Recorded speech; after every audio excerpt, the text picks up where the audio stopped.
नमस्कार दोस्तों, नए एपिसोड में आपका स्वागत है। फिलिप्स एक्स्टर एकेडमी, जहां सिर्फ स्टूडेंट्स नहीं, फ्यूचर लीडर्स को तैयार किए जाते हैं।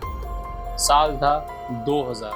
मार्क जुकरबर्ग अब धीरे धीरे पूरे न्यूयॉर्क में एक ब्रिलियंट स्टूडेंट के रूप में पहचानने लगा था। लेकिन उसके माता पिता जानते थे कि अगर इस टैलेंट को सही दिशा नहीं मिली तो शायद ये अपनी पूरी कैपेसिटी तक कभी पहुंच नहीं पाएगा। और यही कारण था कि मार्क का एडमिशन कराया गया अमेरिका की सबसे फेमस बोर्डिंग स्कूल में से एक, जिसका नाम था फिलिप्स एक्स्टर एकेडमी। अगर आप उस समय अमेरिका में रहते और कोई आपसे पूछता कि देश की सबसे बेहतरीन बोर्डिंग स्कूल कौन सी है, तो जनरली आंसर मिलता था फिलिप एक्स्टर एकेडमी। ये सिर्फ एक स्कूल नहीं था, ये वो जगह थी जहां से आगे चलकर साइंटिस्ट निकले हैं, पॉलिटिशियन निकले हैं, बिजनेस लीडर्स निकले हैं, राइटर्स भी निकले हैं और अमेरिका के कई इम्प्रेसिव लोग भी यही जगह से पढ़ के निकले हैं। यानी ये स्कूल सिर्फ पढ़ाई नहीं करवाता था, ये लीडरशिप और लीडर्स को भी साथ में तैयार करता था। और अब मार्क जुकरबर्ग भी इसी कैंपस का हिस्सा बनने जा रहे थे। जब मार्क पहली बार फिलिप एक्स्टर एकेडमी पहुंचे तो उन्होंने एक बिल्कुल अलग सी दुनिया देखी। यहाँ स्टूडेंट्स सिर्फ किताबें याद नहीं करते थे, यहाँ सवाल पूछना सिखाया जाता था, यहाँ डिबेट करना भी सिखाया जाता था और रिसर्च करना भी सिखाया जाता था। इंडिपेंडेंट थिंकिंग को यहाँ पे बढ़ावा दिया जाता था। अगर टीचर कोई टॉपिक पढ़ाता है तो स्टूडेंट से वो ये उम्मीद करता है कि इस टॉपिक के ऊपर स्टूडेंट सवाल भी पूछे। शायद यही वो माहौल था जो मार्क जैसे क्यूरियस माइंड के लिए बिल्कुल परफेक्ट माहौल था। फिलिप एक्स्टर एकेडमी ने मार्क को सिर्फ कंप्यूटर साइंस में सीमित नहीं रखा।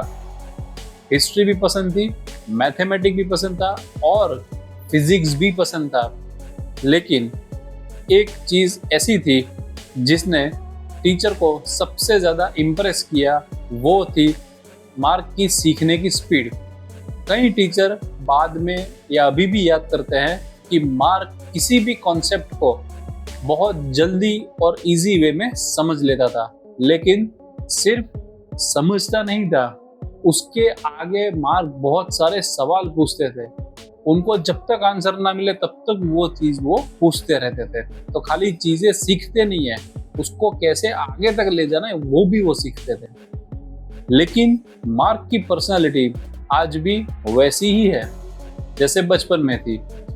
ये बहुत सोशल नहीं रहते थे, उन्हें बड़ी पार्टीज में जाना बिल्कुल पसंद नहीं था, उन्हें पॉपुलर बनना तो बिल्कुल ही पसंद नहीं था। अगर उनके पास खाली समय होता, फ्री टाइम होता, तो ज्यादातर स्टूडेंट्स स्पोर्ट्स के ग्राउंड में देखने मिलते थे। लेकिन मार्क ज्यादातर कंप्यूटर लैब के अंदर मिलते थे या तो अपने कमरे में जाके कंप्यूटर के ऊपर कोड लिखते रहते थे। फिलिप एक्स्टर एकेडमी में एक और दिलचस्प बात सामने आई। बहुत कम लोग जानते हैं कि मार्क सिर्फ प्रोग्रामिंग में ही अच्छे थे, कोडिंग में ही अच्छे थे, लेकिन उन्हें लैंग्वेज सीखने का भी बहुत ही ज्यादा शौक था। मार्क ने लैटिन, ग्रीक और फ्रेंच जैसी लैंग्वेजेस भी सीखी।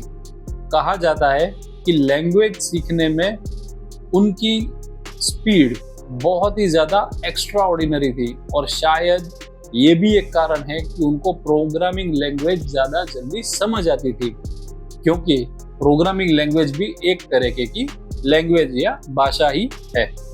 लेकिन अगर आप सोच रहे हैं कि मार्क सिर्फ पढ़ाई करते थे, तो ऐसा बिल्कुल भी नहीं था। एक्स्टर एकेडमी में उन्होंने स्पोर्ट्स भी खेले। उनका सबसे फेवरेट स्पोर्ट्स था फेंसिंग। फेंसिंग का मतलब आम भाषा में तलवारबाजी होता है। ये कोई सामान्य स्पोर्ट्स नहीं है।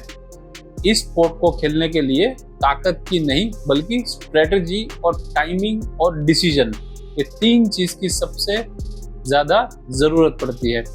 मार्क ने फेंसिंग स्पोर्ट्स भी सीखा और आगे जाके कुछ समय बाद फेंसिंग टीम के कैप्टन भी बने। और ये वही गुण था जो आगे चलकर बिजनेस की दुनिया में भी उनका काम लाने वाला था। धीरे धीरे एक्स्टर एकेडमी ने मार्क की पहचान बनने लगी, एक ऐसे स्टूडेंट की जो हर सब्जेक्ट में अच्छा था, हर चीज में, हर सब्जेक्ट में टॉप पे था, लेकिन कंप्यूटर प्रोग्रामिंग में लगभग सबसे ज्यादा वो एक्स्ट्रा ऑर्डिनरी था, सब बच्चों से हट गया, एकदम टॉप पे। अब टीचर भी समझ चुके थे कि ये लड़का सामान्य कैरियर के लिए नहीं बना है, इसका भविष्य कहीं ना कहीं टेक्नोलॉजी से जुड़ा हुआ है, क्योंकि उसकी प्रोग्रामिंग और कोडिंग स्किल इतनी लाजवाब थी कि वो हमेशा कोड के थ्रू एकदम हटके उभर के आते थे।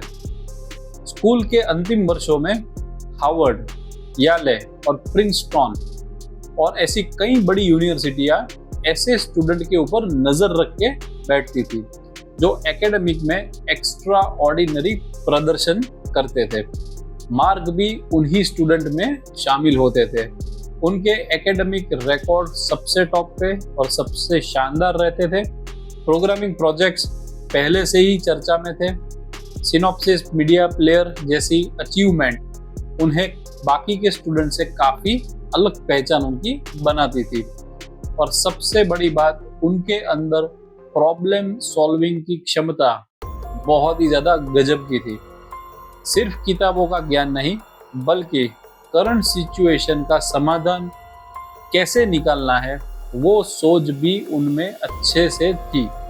और ये वही गुण था जिससे हार्वर्ड यूनिवर्सिटी का ध्यान मार्क जुकरबर्ग की तरफ और खिंचाता चला गया। लेकिन हार्वर्ड में एडमिशन मिल जाना कहानी का सबसे बड़ा मोड़ नहीं है, ये यू टर्न या टर्निंग पॉइंट नहीं है। असल मोड़ तो अब आने वाला था जब न्यूयॉर्क का ये शांत, शर्मीला और कोडिंग में डूबा रहने वाला लड़का दुनिया की सबसे ब्रिलियंट स्टूडेंट्स के बीच आ पहुंचा था। यहाँ उसे पहली बार ऐसे दोस्त मिलेंगे जो आगे चलकर फेसबुक के को फाउंडर भी बनेंगे। वहाँ उसे पहली बार ऐसे लोग मिलेंगे जो बाद में उनके आइडिया चुराने का आरोप लगाएंगे। और वही एक हॉस्टल रूम में आधी रात के बाद कुछ लाइन का कोड लिखा जाएगा जो हमेशा के लिए इंटरनेट की दुनिया को बदल के रख देने वाला था। लेकिन जब कहानी की शुरुआत हार्वर्ड के पहले दिन से होती है, उसके बाद क्या होता है, कैसे दोस्त मिलते हैं, कैसे एलिगेशंस लगते हैं, आइडिया उनका था या किसी और का था, ये सारी चीज़ हम देखेंगे अगले एपिसोड में। तो होप आपको ये एपिसोड काफ़ी अच्छा लगा होगा। पसंद आया हो तो लाइक, शेयर और सब्सक्राइब ज़रूर करें। Stay tune for next episode, mark Zuckerberg की पूरी फेसबुक की कहानी स्टार्टिंग टू एंड तक की। ठीक है, मिलते हैं अगले एपिसोड में। तब तक के लिए अपना बहुत ख्याल रखें। Thank you.